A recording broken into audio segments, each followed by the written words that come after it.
I kept a secret from my son his entire life. A secret worth $40,000 every single month. While Ethan watched me leave for work before dawn and return exhausted each evening, cooking simple meals with whatever we had in the cupboard, he assumed I was just another office worker. Perhaps a secretary. Someone ordinary. Forgettable. Before I begin, make sure you hit that Family Tales subscribe button and turn on notifications, because trust me, you don't want to miss what happens next. He never knew the truth. For nearly 20 years, I'd been a senior executive at a global corporation, signing contracts worth millions, making decisions that rippled through the lives of thousands. But I never corrected his assumptions. Never hung my success on the wall like some trophy to be admired. Money to me was never something to parade. I came from a generation that carried dignity quietly, where silence held more weight than empty boasting. So I protected my truth like a vault. Lived in the same humble apartment for decades. Carried the same leather bag until it fell apart in my hands. Bought my clothes from clearance racks. Prepared home-cooked meals, and quietly built a fortune in the shadows. Because real power doesn't announce itself. Real power watches. Waits. Observe. And I was watching very carefully that Tuesday when my son called. His voice carried a tension I recognized instantly. The same nervous edge from childhood, when he'd broken something and was bracing for consequences. Mom, I need to ask something of you. I waited. Simone's parents are in town. First time visiting. They want to meet you. We're planning dinner Saturday night at a restaurant. Please, will you come? Something in his delivery unsettled me. This wasn't a son inviting his mother. This was someone pleading not to be embarrassed. Asking me to fit in. To make the right impression. What have you told them about me? I kept my tone even. Silence stretched between us. Then, haltingly, I mentioned you work in an office building. That you live by yourself. That you're uncomplicated. That you don't have much. There it was. That word. Uncomplicated. As though my entire existence could be compressed into that pitiful description. As though I were a problem requiring an apology. I inhaled slowly, deliberately. All right, Ethan. I'll be there. After hanging up, I surveyed my living room. Aging furniture that remained comfortable. Walls bare of expensive art. A modest television. Nothing designed to impress anyone. And in that moment I made my decision. If my son believed his mother was destitute, if his wife's family arrived ready to pass judgment, then I would deliver exactly what they expected. I would become the struggling, naive woman they imagined. Barely surviving. Desperately poor. I wanted to experience firsthand how they treated someone with nothing. I wanted to see their true faces. Because my instincts rarely failed me. And they were screaming that Simone's family measured human worth by bank balances alone. But what happened when I walked through those restaurant doors that Saturday night would shatter their world in ways none of them could have predicted. Saturday evening arrived. I dressed deliberately in my worst outfit. A shapeless, wrinkled dress in washed-out gray, the kind you'd find in a second-hand shop. Worn shoes with scuffed heels. No jewelry. Not even a watch. I grabbed a faded cloth bag, pulled my hair into a messy ponytail, and studied my reflection. I looked broken. Invisible. Defeated. Perfect. The taxi delivered me to an upscale restaurant in the city's most exclusive district. The kind of establishment where menus don't display prices, where a single place setting costs more than most people earn in a month. As we drove, conflicting emotions warred inside me. Anticipation because something significant was about to unfold. Sadness because part of me still hoped I was wrong. Hoped they'd see past the shabby clothes. Hoped kindness would triumph over appearances. But the other part, the part forged through 4 decades navigating corporate predators, knew exactly what awaited me. The taxi stopped. Warm light spilled from elegant windows. A doorman in pristine white gloves opened doors for well-dressed patrons streaming inside. I paid, stepped out, drew a steadying breath, and crossed the threshold. There they were. Ethan stood beside a long table near the windows, wearing a tailored dark suit, crisp white shirt, polished shoes. Anxiety radiated from his posture. Beside him stood Simone, my daughter-in-law, in a perfectly fitted cream dress accented with gold, expensive heels, sleek hair cascading over her shoulders. She looked flawless as always, but she wasn't looking at me. Her eyes remained fixed on the entrance, her expression tight with something that resembled embarrassment. Then I saw them. Simone's parents, already seated like royalty awaiting subjects. Her mother, Veronica, wore a form-fitting emerald dress encrusted with sequins, jewels adorning her neck, wrists, fingers. Dark hair swept into an elegant updo. She possessed that cold, calculated beauty designed to intimidate. Beside her sat Franklin, immaculate in a gray suit, an enormous watch gleaming on his wrist, expression stern and evaluating. They looked extracted from a luxury magazine spread. I approached slowly, deliberately tentative, as though frightened by such surroundings. Ethan spotted me first. His eyes widened. I watched him swallow hard. "Mom, you came." His voice carried discomfort like a weight. "Of course, sweetheart. Here I am." I offered a timid smile, the smile of a woman unaccustomed to places like this. Simone greeted me with a quick, mechanical kiss on the cheek. Cold. Obligatory. "Mother-in-law. Good to see you." Her eyes told a different story. She introduced me to her parents with a strange, almost apologetic tone. "Dad, Mom. This is Ethan's mother." Veronica lifted her gaze, studied me completely, and in that single instant I saw everything.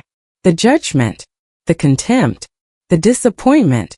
Her eyes swept over my wrinkled dress, worn shoes, cheap bag. She said nothing initially, just extended her hand. Brief, cold, weak, pleasure. Franklin mirrored the gesture. Limp handshake, false smile, delighted. I took the seat at the table's far end, the one farthest from them, as though I were a second-class guest. No one helped pull out my chair. No one asked if I was comfortable. The waiter arrived with elegant, heavy menus written entirely in French. I opened mine, feigning complete confusion. Veronica watched me closely. "Do you need help understanding the menu?" Her smile never reached her eyes. "Yes, please. I don't recognize these words." My voice emerged small, uncertain. She sighed, ordering for me. "Something basic," she announced. "Something that won't cost too much. We wouldn't want to overdo things." The statement hung in the air like poison gas. Franklin nodded approval. Ethan looked away. Simone fidgeted with her napkin. No one said a word in my defense, and I simply watched. Veronica began speaking about surface topics, their journey from abroad, the exhausting flight, how different everything felt here. Then subtly she steered toward money. She mentioned their hotel, $1,000 per night, the luxury rental car, obviously necessary, the boutiques they'd visited. We picked up a few items. Nothing excessive, just a few thousand. She spoke while looking directly at me, waiting for a reaction, expecting awe. I simply nodded. "How lovely," I murmured. "That sounds wonderful." She continued. "You know, we've always been extremely careful with finances. We worked tirelessly, invested wisely. Now we own properties across 3 countries. Franklin runs substantial businesses and I oversee our investment portfolio." She smiled with pure superiority. "And you, what exactly do you do?" Her tone dripped with venom disguised as sweetness. "I work in an office building," I replied, lowering my eyes. "Paperwork mostly. Filing. Simple tasks." Veronica exchanged a knowing glance with Franklin. "Ah, administrative work. That's respectable. All honest work has dignity, doesn't it?" "Of course," I agreed quietly. The food arrived, enormous plates bearing tiny art-like portions. Veronica sliced her steak with surgical precision. "This costs $80, she announced. "But quality deserves premium prices. One can't simply consume anything, correct?" I nodded. "You're absolutely right. Ethan attempted redirecting the conversation toward his work projects. Veronica interrupted. Tell me, does your mother live alone? Ethan nodded. Yes. She has a small apartment. Veronica regarded me with manufactured pity. That must be challenging, mustn't it? Living alone at your age? Without much support. Does your salary cover everything adequately? I felt the trap tightening. Barely, I whispered. But I manage. I economize wherever possible. I don't require much. Veronica released a dramatic sigh. Oh, you are remarkably brave. Truly. I admire women who struggle alone. Though naturally, one always wishes to provide more for their children, to offer them better opportunities. But, well, everyone gives what they're capable of giving. There it was, subtle but lethal.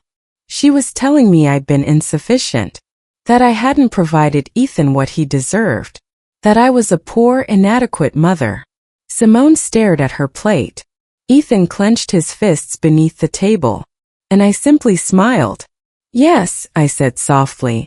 Everyone gives what they can. But they had no idea what I was truly capable of giving. And when the truth finally emerged, their entire world would crumble. Veronica wasn't finished. We always ensured Simone received the finest. Premier schools. Worldwide travel. For languages. Now she has an exceptional career, earns handsomely. When she married Ethan, well, we helped substantially. Provided funds for their home's down payment. Covered their honeymoon expenses entirely. She paused, letting the weight of her generosity sink in. Because that's simply who we are. We believe in supporting our children properly. Then she looked directly at me, eyes sharp as blades. Were you able to help Ethan financially when they married? The question floated between us like a knife suspended in midair. Not much, I answered. I gave what I could. A modest gift. Veronica's smile widened. How sweet. Every gesture counts, doesn't it? The amount is irrelevant. The intention matters most. And right then, I felt the rage begin stirring deep within me. Not explosive rage. Cold rage. Controlled. Like a river frozen solid on the surface. I breathed slowly, maintained my timid smile, and let Veronica continue talking. Because that's what people like her do. They talk, they inflate themselves, they perform. And the more they talk, the more they reveal. The more they expose the hollowness inside. Veronica swirled expensive red wine in her glass like a connoisseur. This vintage comes from an exclusive French region. $200 per bottle. But when you understand quality, you don't compromise. Do you drink wine? Only on special occasions, I replied. And usually the cheapest available. I don't understand these things. Veronica's smile dripped condescension. Oh, don't worry about yourself. Not everyone possesses a refined palate. That develops through experience, through travel, through education. Franklin and I have toured vineyards across Europe, South America, California. We're quite knowledgeable. Franklin nodded proudly. It's a passion of ours. Something we genuinely enjoy. Simone's developing her taste as well. She inherited it from us. He looked at Simone with paternal pride. Simone managed a weak smile. Thanks, Mom. Veronica turned back to me. And you, do you have hobbies? Anything you enjoy in your free time? I shrugged. Television. Cooking at home. Walking in the park. Simple pleasures. Veronica and Franklin exchanged another loaded glance. How charming, Veronica said. Simple pleasures have their own appeal naturally.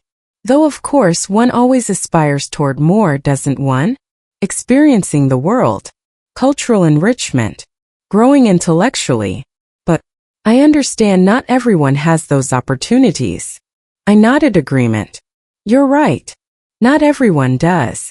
The waiter delivered dessert. Miniature portions resembling edible sculptures. Veronica ordered the most expensive option. $30 for essentially a cookie-sized indulgence. After her first bite. Exquisite. See these golden flakes? Edible gold. a detail only the finest establishments provide. I ate my simpler, cheaper dessert in silence. Then Veronica's expression shifted, becoming falsely maternal. You know, I believe we should discuss something important. As family. Now that we're all together. She paused dramatically. Ethan is our son-in-law and we love him dearly. Simone adores him. We respect her choice. But as parents, we naturally want the absolute best for our daughter. Ethan tensed. Mom, this isn't the appropriate time. Veronica raised her hand, silencing him. Let me finish. This is important. She focused on me. I understand you did your best raising Ethan.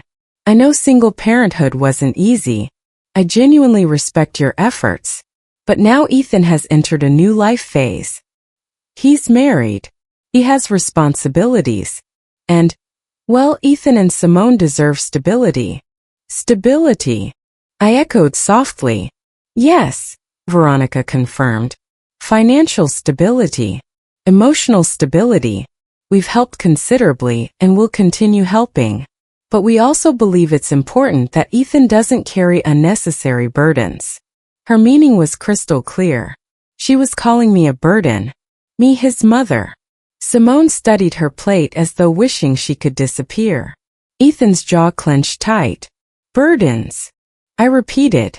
Veronica sighed as though explaining something obvious to a child. I don't mean to sound harsh, but at your age, living alone on a limited income, it's natural for Ethan to worry about you, to feel obligated to care for you. That's admirable. He's a good son, but we don't want that worry affecting his marriage. Do you understand?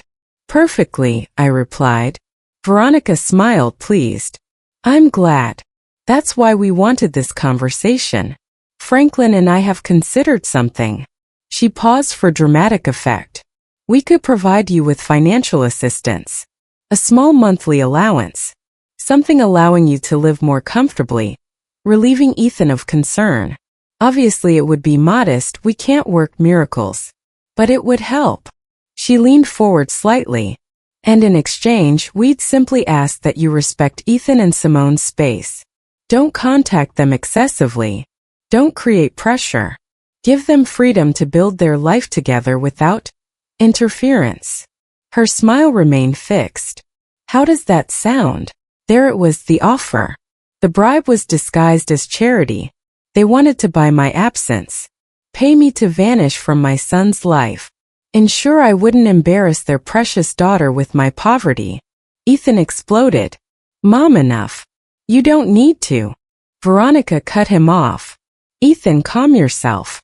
We're having an adult conversation. Your mother understands. Don't you? I picked up my napkin, wiped my lips calmly, took a slow sip of water. Let the silence expand. Everyone stared at me. Veronica with anticipation. Franklin with arrogance. Simone with shame. Ethan with desperation. Then I spoke. And my voice emerged completely different. No longer timid. No longer small. Firm. Clear. Cold as winter. That's quite an interesting proposal, Veronica. Truly generous. But before I respond, I have a few questions that need answering. And what I was about to reveal would destroy everything they thought they knew about me. Veronica blinked, clearly surprised by my sudden shift in tone. Of course. Ask whatever you'd like. I leaned forward slightly, my posture no longer meek. How much exactly would you consider a modest monthly allowance? Veronica hesitated. We were thinking, perhaps $500. Maybe $700 depending on. I see. $700 monthly for me to disappear from my son's life. Veronica frowned. I wouldn't phrase it that way. But that is precisely how you phrased it, I interrupted calmly. She adjusted in her seat, uncomfortable. I don't want you to misunderstand. We're simply trying to help. Of course. Help. I nodded slowly. Tell me, the down payment you provided for their house. How much was that? Veronica straightened proudly. $40,000. Ah, $40,000. How generous. And the honeymoon? $15,000, she replied. 3 weeks touring Europe. Remarkable. Truly remarkable. I let the numbers hang in the air. So you've invested approximately $55,000 into Ethan and Simone's life together. Veronica smiled. When you love your children, you don't hold back. You're absolutely right, I agreed. When you love your children, you don't hold back. I paused, letting silence build. But tell me something, Veronica. All that investment, all that money, did it actually buy you anything meaningful? Veronica blinked, confused. Excuse me. My tone sharpened like a blade. Did it buy you respect? Did it buy genuine love? Or did it simply purchase obedience? The atmosphere shifted instantly. Veronica stopped smiling. Excuse me, she repeated, voice harder. You've spent this entire evening discussing money. How much things cost. How much you've spent. How much you possess. But not once, not even once, have you asked how I'm doing. If I'm happy. If something troubles me. If I need companionship. I leaned back, my posture confident now. You've only calculated my worth. And apparently, I'm worth $700 monthly. Veronica paled. I didn't. Yes, I interrupted firmly. Yes, you did. From the moment I arrived, you've been measuring my value with your wallet. And do you know what I discovered tonight, Veronica? She said nothing. I discovered that people who only talk about money are the ones who understand their true value least. Franklin intervened, annoyed. I think you're misinterpreting my wife's intentions. I looked directly at him. Really? Then what were her intentions? To treat me with pity? To humiliate me throughout dinner? To offer me charity so I'd vanish? Franklin opened his mouth but said nothing. Ethan was pale. Mom, please. No, Ethan. Please don't. I'm finished being silent. I placed my napkin on the table. Sat back. No more shrinking. No more timidity. I locked eyes with Veronica. She held my gaze for only a second before looking away, uncomfortable. Something had fundamentally changed. And everyone felt it. Veronica, you said something interesting earlier. You said you admire women who struggle alone. Who are brave. Veronica nodded cautiously. Yes, I did. Then let me ask you something. Have you ever struggled truly alone? Ever worked without your husband's support? Ever built something with your own bare hands, without family money backing you? Veronica stammered. I have my own achievements. Like what? I asked with genuine curiosity. Tell me. Veronica adjusted her hair nervously. I manage our investments, oversee properties, make significant business decisions. I nodded. Businesses your husband built, properties you purchased together, investments made with money he generated. Am I wrong? Franklin bristled. That's not fair. My wife works just as hard. Of course she works, I replied calmly. I don't doubt that. But there's a difference between managing existing wealth and creating it from nothing. Between overseeing an inherited empire and building it brick by brick. Don't you think? Veronica pressed her lips together tightly. I don't know where you're going with this. Let me explain, I said. And then I told them my truth. 40 years ago, I was 23. A secretary at a small company. Minimum wage. I lived in a rented room. Ate the cheapest food I could find. I was completely alone. Ethan stared at me. I'd never shared these details so explicitly. One day I became pregnant. The father vanished. My family disowned me. I had to decide. Give up or keep fighting. I paused, took a sip of water. I chose to fight. No one spoke. I worked until my final day of pregnancy. Returned to work 2 weeks after Ethan was born. A neighbor watched him during the day. I worked 12-hour shifts. Another pause. But I didn't stay a secretary. I studied at night. Took courses. Learned English at the public library. Taught myself accounting, finance, administration. became an expert in fields no one taught me, all while raising a child alone, paying rent, food, medicine, clothing. Veronica was staring at her plate now, her arrogance crumbling. And you know what happened, Veronica? She didn't respond. I climbed. Slowly. Secretary to assistant. Assistant to coordinator. Coordinator to manager. Manager to director. 20 years of nonstop work. Sacrifices you couldn't imagine. But I did it. I leaned forward. And do you know how much I earn now? Veronica shook her head mutely. $40,000. Every month. The silence was absolute. Ethan dropped his fork with a clatter. Simone's eyes went wide. Franklin frowned in disbelief. Veronica froze, mouth slightly open. $40,000 monthly, I repeated. For nearly 20 years. That's approximately $10 million in gross career earnings. Not counting investments. Not counting bonuses. Not counting company stock. Veronica blinked rapidly. No. You earn $40,000 monthly. That's correct, I replied with perfect calm. I'm the regional director of operations for a multinational corporation. I oversee 5 countries, manage budgets worth hundreds of millions, make decisions affecting over 10,000 employees, sign contracts you couldn't read without legal teams. I paused. And I do it every single day. Ethan was pale as paper. Mom, why did you never tell me? I looked at him tenderly. Because you didn't need to know, sweetheart. Because I wanted you valuing effort over money. Because I wanted you becoming a person, not an heir. Because money corrupts. And I refused to let it corrupt you.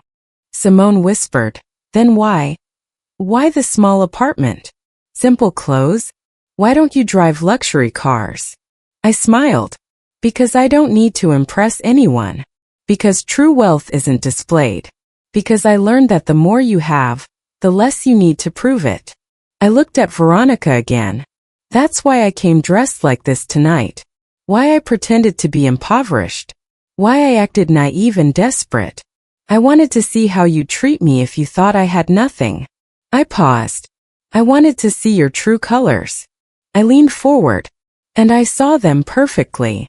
Veronica's face flushed with shame, rage, humiliation. And I wasn't finished yet.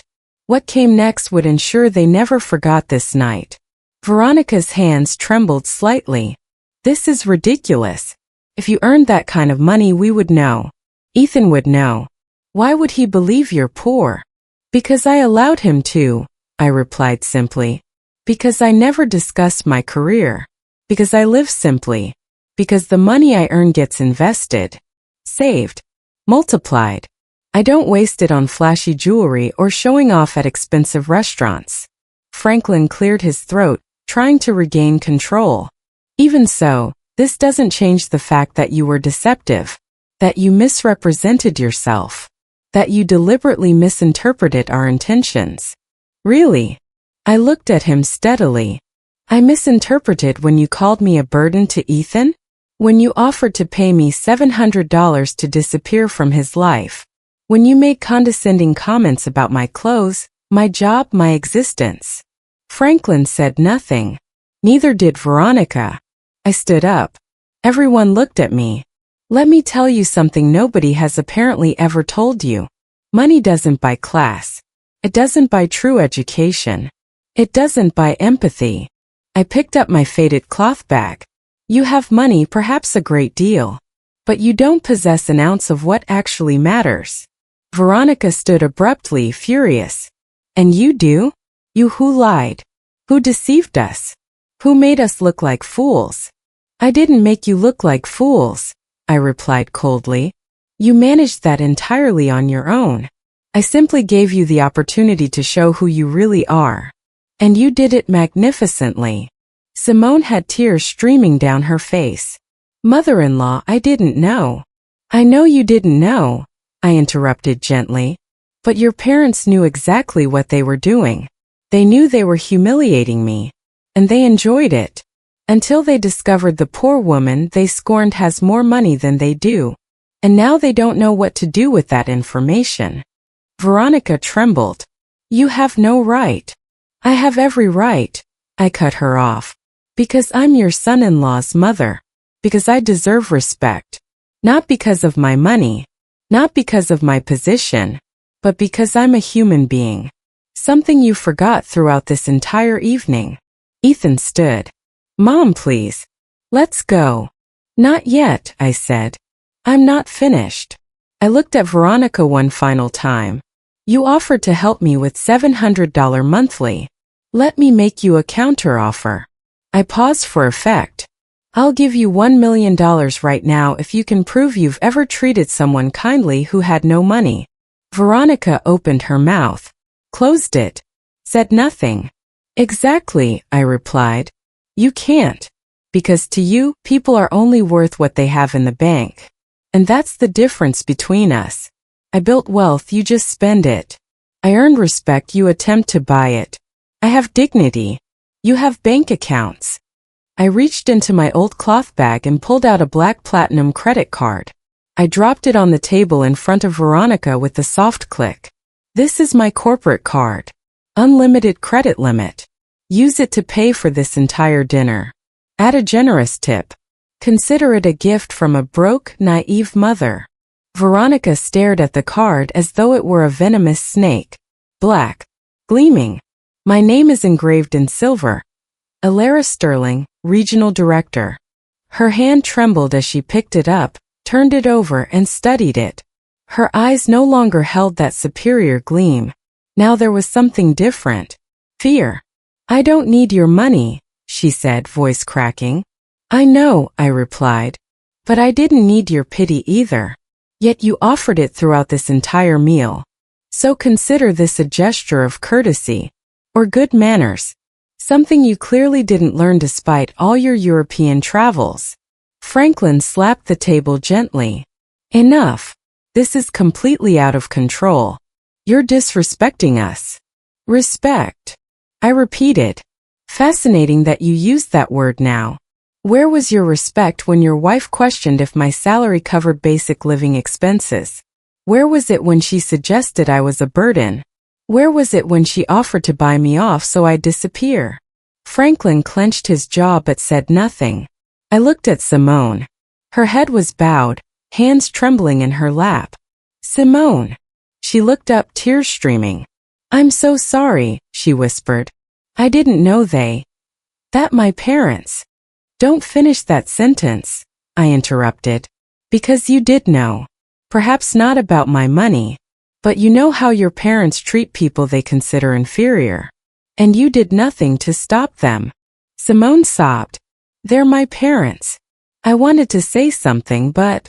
I know, I replied. And Ethan is my son. Yet I let him make his own decisions. Choose his own life, his own wife, his own path. Because that's how you love someone, with freedom. Not control. Not manipulation. Not money. Ethan approached me. Mom, forgive me. Please. For never asking. For assuming. For thinking you were. His voice broke. I hugged him. You have nothing to apologize for, sweetheart. I did what I did deliberately. I wanted you to be independent. Valuing the right things. Not depending on me financially. Building your own life. Ethan hugged me tightly. I'm sorry. I'm so sorry. Veronica remained standing, rigid, watching with confusion and contained fury. This doesn't change anything, she finally said. You lied. You deceived us. You came here with hidden intentions. You acted in bad faith. You're right, I nodded. I did. I pretended to be something I'm not. Exactly what you do every single day. What's that supposed to mean? Franklin demanded.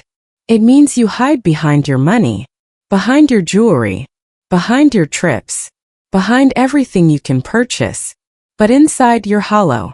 You have no depth, nothing to offer beyond a bank account. Veronica gave a dry, bitter laugh.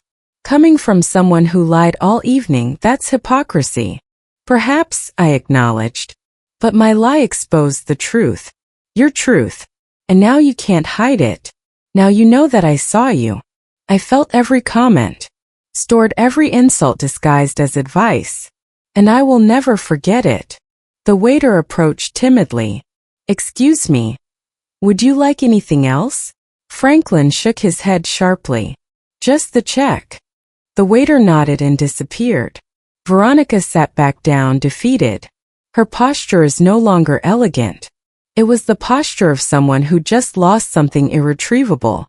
Not money. Power. We can fix this, she said in a softer voice. Ethan and Simone love each other. They have a life together. We can't let this happen. I interrupted. Ruin your plans? Expose what you really think. I shook my head. It's too late. The damage is done. Because now I know who you are. And you know who I am. And that truth cannot be erased with hollow apologies or fake smiles. Franklin cleared his throat. You provoked this situation. You came here lying. You're right, I nodded. I provoked this because I needed to know. I needed to confirm what I suspected. That you're not good people. That your money doesn't make you better. That you're exactly the kind of people who despise others for having less. Veronica wiped a tear. We're not bad people. Maybe not, I replied. But you're definitely not good. And there's an enormous difference. The waiter returned with the check, leaving it in the table's center. No one touched it. Veronica looked at my black card still in her hands. I won't use your card. We'll pay our own bill. Perfect, I replied. Then keep that card as a souvenir. A reminder that not everything is as it seems. That the woman you scorned all night has more than you'll ever possess. I paused. And I'm not just talking about money. Veronica put the card down on the table. I don't want it. Or your moral lectures. I pushed it back toward her. Keep it anyway. Because something tells me you'll need reminding. Someday you'll encounter someone else like me. Someone pretending to be less than they are. And you'll make the same mistake again. I smiled coldly. Because people like you never learn. Franklin pulled out his wallet, extracting several golden credit cards. He selected one and placed it on the check. The waiter took it and left. Nobody spoke during those waiting minutes. The silence was suffocating. Simone cried quietly. Ethan held my hand. Veronica stared at the wall. Franklin checked his phone, avoiding all eye contact. The waiter returned, looking uncomfortable. Sir, your card was declined. Franklin looked up sharply. Declined? How? The waiter repeated. Declined. Do you have another form of payment? Franklin turned red. That's impossible. That card has an extremely high limit. It must be a system error. I can try again if you'd like. Franklin handed him another card. The waiter left. Veronica looked nervously at her husband. What happened? I don't know, Franklin replied, irritated. Must be a security freeze. Happens sometimes when traveling. I nodded with feigned understanding. Of course. These things happen. How inconvenient. The waiter returned again, apologetic. I'm sorry, sir. This one was also declined. Franklin stood abruptly. This is absurd. I'm calling the bank immediately. He stormed out of the restaurant. Veronica remained seated, humiliated. This has never happened, she murmured. Never. What unfortunate timing, I commented without emotion. Ethan looked at the check. Mom, I can. No, I interrupted. You're not paying for anything. I took out my wallet. A simple worn leather wallet I'd carried for years. I pulled out another card. This one wasn't black. It was transparent. Made of heavy metal. A card that fewer than 1% of people worldwide possess. I placed it on the table in front of Veronica. She looked at it. Her eyes widened in recognition. That's a Centurion card. That's correct, I replied calmly. American Express invitation only. Requires minimum annual spending of $250,000. $5,000 annual fee just for the privilege of holding it. And benefits you couldn't begin to imagine. Veronica said nothing. The waiter took the card carefully, as though handling something sacred. He returned in less than 2 minutes. Thank you, Miss Sterling. Everything is settled.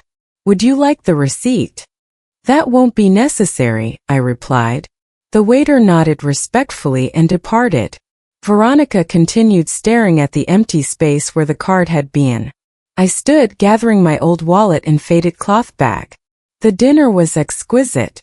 Thank you for recommending this establishment. And thank you for showing me exactly who you are. You've saved me considerable time, energy, and future disappointments.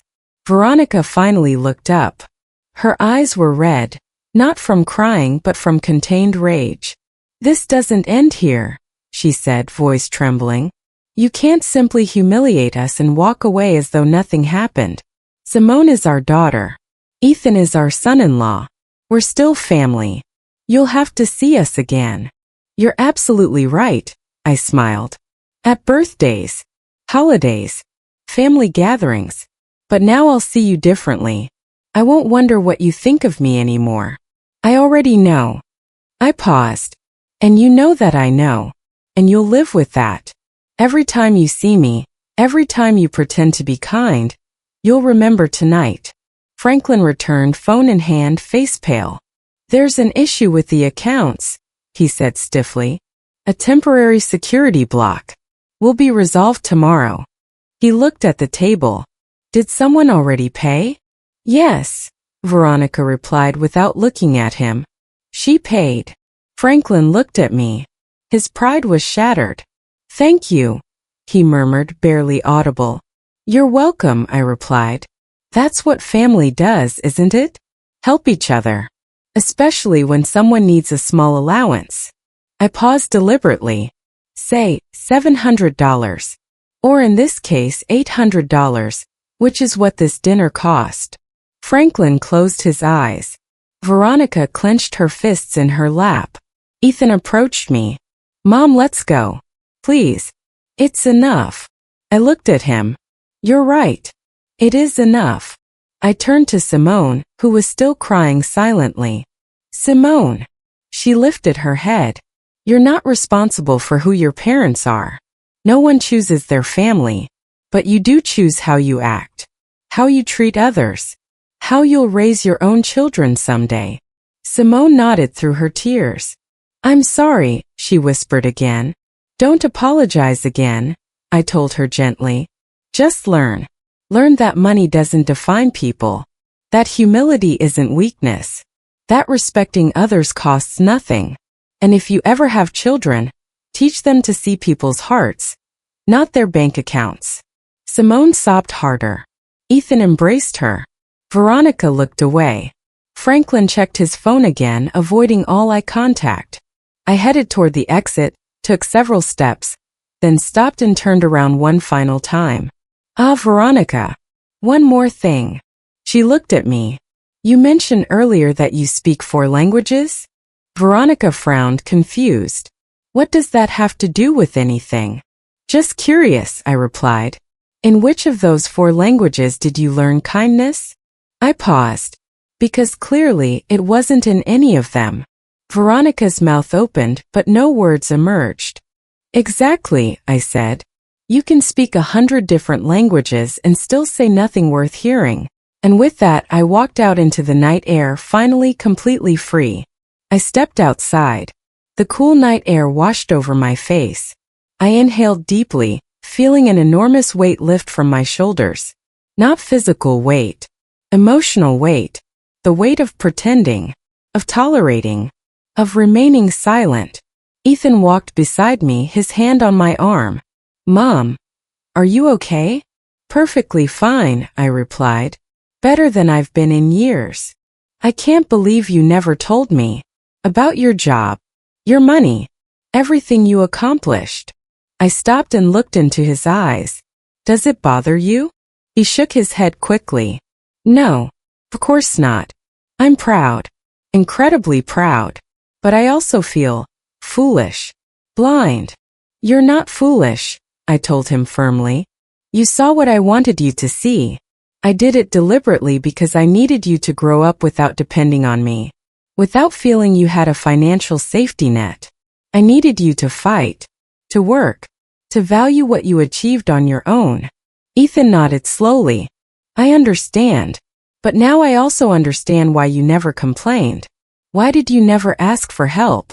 Why do you always seem so calm? He paused. Because you never needed anything. I needed many things, I corrected gently. Just none that could be bought with money. I needed to watch you grow. See you become a good man. See you make the right choices. I smiled. And I achieved that. Even marrying Simone? He asked, voice weak. Even marrying Simone, I confirmed. She's not her parents. She can learn. She can change. But that depends on her and on you. On how you build your relationship. On what values you choose to follow. Ethan fell silent, processing. A taxi pulled up. I'd requested a rideshare as we left. I opened the door. Ethan stopped me. Mom, can I ask you something? Of course. Why did you do it? Why come pretending to be poor? Why not just tell them the truth from the beginning? I closed the taxi door and turned to face him. Because I needed to know, sweetheart. I needed to confirm whether my suspicions were correct. Whether Simone's family was truly as I imagined. I paused. And unfortunately I was right. Ethan lowered his gaze. I'm sorry. You don't need to apologize for them, I said. But you do need to decide what kind of husband you want to be. What kind of father you'll be someday. What do you mean? I mean, you've just witnessed two very different approaches to money and power. Your in-laws' way and mine. They use it to control, to humiliate, to feel superior. I use it for freedom, to help quietly, to live peacefully. I looked at him steadily. You decide which path to follow. Ethan nodded slowly. I understand. I opened the taxi door again and climbed in. I rolled down the window. Ethan leaned close. Mom, one last question. Tell me, will you ever forgive Veronica and Franklin? I considered this carefully. Forgiving doesn't mean forgetting. It doesn't mean allowing it to happen again. I might forgive them someday when I see real change. When they begin seeing people as people, not as numbers on a spreadsheet. I paused. But until then, I'll simply be polite, distant, and extremely cautious. And me? Ethan asked quietly. Do you forgive me? For not asking. For assuming. For allowing this dinner to happen. I looked at him with tender love. Son, there's nothing to forgive. You did what you thought was right. You wanted your family to meet. That's beautiful. What happened afterward wasn't your fault, it was theirs. And perhaps a little bit mine because I chose to play their game. Ethan smiled weakly. You won. I won, I nodded. But I don't feel victorious. I feel tired. And sad. Because I confirmed something I didn't want confirmed. That some people never change. That some families are broken even with all their money. That there are voids no bank account can fill. The taxi driver cleared his throat. Ma'am, should we go? Yes, I replied. One moment. I looked at Ethan one final time. Go to Simone. Talk to her. Listen. Support her. But also be honest. Tell her how you felt tonight. What you expect from her family and from her. Because if you don't establish boundaries now, this will happen repeatedly. I will, Ethan promised. I love you, Mom. And I mean it more now than ever. Because now I know who you really are. And you're extraordinary. I smiled warmly. I love you too, sweetheart. Always have. Always will. Regardless of how much money I have or don't have. I paused. Because love has no price. And that's a lesson Veronica and Franklin will never learn. Ethan stepped back from the taxi. I signaled the driver. We can go now. The taxi started moving. I looked out the window watching Ethan walk back toward the restaurant, shoulders slumped, thoughtful. He was probably returning to find Simone. to face his in-laws, to have difficult conversations. And I felt proud, because that meant he was maturing, learning, choosing to be better than the example he'd just witnessed. But as the city lights blurred past my window, I realized something profound. This night hadn't just been about exposing them. It had been about liberating myself. And that freedom was worth more than anything in my bank account. The taxi glided through illuminated streets. I closed my eyes and replayed everything.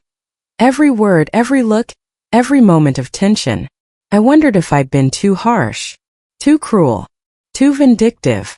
But then I remembered every disguised insult, every condescending comment, every look of disdain. And I knew no, I hadn't been excessive. I'd simply been honest. Finally, I opened my eyes and pulled out my phone. A simple device, nothing ostentatious or attention-seeking. 3 unread messages. One from my assistant about a Monday meeting. Another from a colleague congratulating me on closing a major contract. And one from an unknown number. I opened it. Mother-in-law, please forgive me. I didn't know my parents would behave that way. I'm ashamed. I need to talk to you. Please. It was from Simone. I stared at the message for a long moment, then decided not to respond yet. Not tonight. She needed time. So did I. Words rushed out in guilt rarely carry real meaning. True change requires time, reflection, and consistent action. I put the phone away. The taxi driver glanced at me through the rearview mirror. Excuse me for asking, ma'am. Is everything all right? I looked up at him. Yes. Why do you ask? He shrugged. Been driving cab for 20 years. Seen it all. And you got in very quietly. Most people leaving that restaurant are happy, chatting about how delicious everything was. You came out looking like you'd been through a war. I smiled slightly. Something like that. Was it that obvious? I'm perceptive, he replied. Comes with the job. Plus helps pass the time. Want to talk about it? You don't have to. But sometimes it helps telling things to a stranger. Someone who won't judge. Someone who doesn't know you. I considered his offer. It was tempting. But I shook my head. Thank you. But I think I've talked enough for one day. He nodded. I understand. But let me tell you something. Whatever happened in there, you did the right thing. How can you know that? Because you're calm, he replied simply. You're not crying. Not screaming. You're processing. And that means you spoke your truth. And truth always brings peace, even when it hurts. His words surprised me. He was older, perhaps 60, with graying hair and working hands. A simple man like the one I'd pretended to be. Do you believe in truth? I asked. I believe in honesty, he replied. Not always absolute truth, because truth changes depending on who tells it. But honesty doesn't. Honesty is saying things as you feel them without masks, without lies. Even if it hurts. Even if it makes things uncomfortable. Even if it costs you something. I nodded. You're right. My wife always told me I was too direct, he continued. That I said things without filters. That I hurt people unintentionally. Maybe she was right. But she also told me she never doubted me. Because she knew what came out of my mouth was real. Not calculated. Not manipulated. Just real. I smiled. She sounds like a remarkable woman. She was, he replied softly. She died 5 years ago. I'm sorry. He shook his head. Don't be. We had 40 years together. 40 years of honesty, fights, reconciliations, laughter, tears. And not once did I go to sleep wondering what she really thought, because she always said it. And so did I. He paused. That's a gift.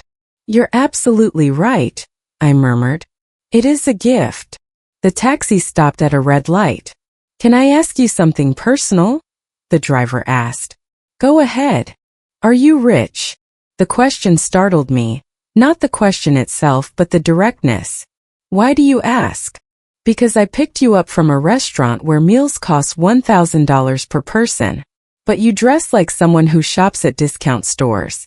You have an old bag, worn shoes, Yet you talk like an executive, move like someone with authority, and you paid for my cab with crisp bills pulled from a wallet that looks 20 years old. I smiled. You're very observant. Part of the job, he repeated. So, are you? That depends on how you define rich, I replied. If you mean money, yes, I have more than enough. If you mean happiness, I also have that. Peace, health, a son I love, work I'm passionate about. I paused. That makes me rich in many ways. He nodded, satisfied. I knew there was something different about you. Truly rich people don't need to prove it. The light changed. The taxi moved forward. So what happened in that restaurant? He asked. If it's not too intrusive. I pretended to be poor, I said simply, to see how they'd treat me. He let out a loud laugh. Seriously? That's brilliant. And how did they treat you? Like garbage, I said without emotion. They humiliated me, offered me charity, treated me as invisible, less than human. He stopped laughing. I'm sorry. That must have hurt. A little, I admitted. But it also confirmed something. That I was right about those people. That they weren't worth my time or respect. And now they know it. Now they know who I really am. And they'll have to live with that shame. The taxi driver whistled softly. That must have been epic. It was, I smiled. It definitely was. We arrived at my building, an older middle-class structure. Nothing luxurious or impressive, but comfortable, safe, home. The taxi driver parked and looked at the building. You live here? I do. He shook his head in amazement. You truly are special. Most people with money move to expensive neighborhoods. Buildings with doormen, private security, gyms, pools. You live like a normal person. I am a normal person, I replied. I just have more money than most. But that doesn't make me different. Doesn't make me better. Money is a tool, not an identity. He smiled warmly. I wish more people thought that way. The world would be better. I took out my wallet. How much? $30. I handed him a $100 bill. Ma'am, this is too much. Keep the change.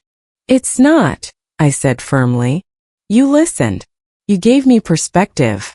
You reminded me there are still good people in the world. That's worth more than $70. He took the bill carefully, reverently. Thank you. Truly. Thank you. Thank you, I replied. And take care of that honesty. It's rare. Valuable. Don't lose it. I won't, he promised. I stepped out, closed the door. He rolled down the window. Ma'am, one last thing. Yes. Whatever happened tonight, don't regret it. Don't feel guilty. Because people like you, people who speak truth even when it hurts, are the ones who change the world. Little by little. One conversation at a time. I smiled genuinely. Thank you. I'll remember that. The taxi drove away into the night. I stood before my building looking up at my fifth-floor window. The light was off. Dark. Silent. Waiting. I entered and took the stairs, never the elevator. I preferred walking, staying active. I reached my door, pulled out my keys, the same ones I'd had for 15 years, and unlocked it. The apartment was cool and empty. I turned on the light. Everything in its place. The modest living room. Small kitchen. Dining area with mismatched chairs. Walls without expensive artwork. And I felt profound peace. Because this place was mine. Truly mine. Not bought to impress. Not decorated to show off. Simply a space where I could be myself, without masks, without pretensions. I removed my old shoes, changed out of the wrinkled gray dress, and put on comfortable pajamas, soft, familiar, worn. I made tea, sat on the sofa, and turned on the television. News. Nothing interesting. I turned it off. I sat in silence, thinking, processing, feeling. And for the first time in many years, I felt completely free. Free from pretending. Free from silence. Free from tolerating. Free from being less than I was. Because that night, I hadn't just exposed Veronica and Franklin. I'd also liberated myself. From expectations. From judgment. From the need to hide who I was. And that was priceless. More valuable than any amount in my bank account. My phone vibrated. Another message. This time from Ethan. Mom, did you get home safely? I smiled and quickly replied, yes, sweetheart. Home and resting.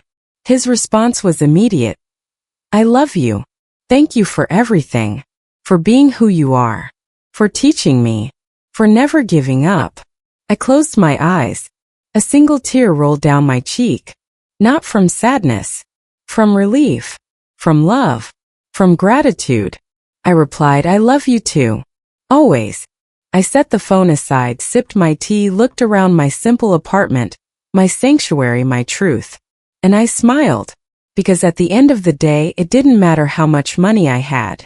It didn't matter how high I'd climbed professionally. The only thing that mattered was this moment. This peace. This honesty with myself. And as I sat there in the quiet comfort of my modest home, I realized something profound. I had everything I truly needed. And no amount of money, no fancy restaurant, no judgment from people like Veronica and Franklin could ever take that away from me. This was my victory. Not over them, but over the need to prove anything to anyone. And that was the greatest wealth of all. If this story moved you, let me know in the comments. I read every single one. And if you want to hear more real-life stories like this, subscribe and join our family tales. See you in the next video.